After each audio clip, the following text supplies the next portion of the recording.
বাজারে কিন্তু গাজরের দামটা প্রচুর কম, তাই গাজর দিয়ে কিন্তু এই সব ছোটোখাটো রেসিপি বানানোই যায়। আজকে গাজর দিয়ে বানানো হচ্ছে ওই গাজরের হালুয়া। মেইন যেসব ইনগ্রিডিয়েন্টস লাগবে সেগুলোর মধ্যে ওই এক প্যাকেট যে কোনো কোম্পানির লিকুইড দুধ, গরুর দুধ হলে তো খুবই ভালো হয়, আর ওই কিছুটা কিশমিশ আর ড্রাই ফ্রুটসের মধ্যে আমরা নিয়েছি ওই কিছুটা কাজু আর আমন্ড বাদাম, আর সঙ্গে ওই গুঁড়ার বাতাসা। কড়াইতে কিছুটা ঘি দিয়ে ড্রাই ফ্রুটসগুলোকে আগে ভেজে তুলে রাখবো।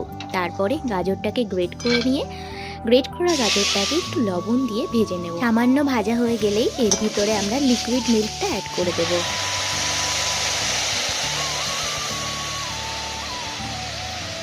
দেখো, মিল্কটা দেওয়ার সাথে সাথেই কেমন একটা কালার চলে আসলো না? কালারটা কিন্তু দারুণ এসছে।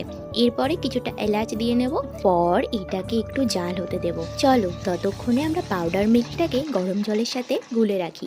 এরপরেই পাউডার মিল্কের যে মিশ্রণটা আমরা বানিয়েছিলাম সেটাকে ওই ক্ষীরের সাথে অ্যাড করে দেব। এরপর মিষ্টির জন্য ওই যে আগে থেকে গুড়ের বাতাসা রেখেছিলাম সেটাকে দিয়ে দেব, আর সবার লাস্টে দেব আমরা কিশমিশ, কারণ কিশমিশ কিন্তু দুধে দিলেই কেটে যায় দুধটা, সেই জন্য কিশমিশটা সবার লাস্টে দেবো। আর ওই যে ভেজে রাখা ড্রাই ফ্রুটসগুলো অ্যাড করে দিলাম। ব্যাস রেডি আমাদের গাজরের হালুয়া।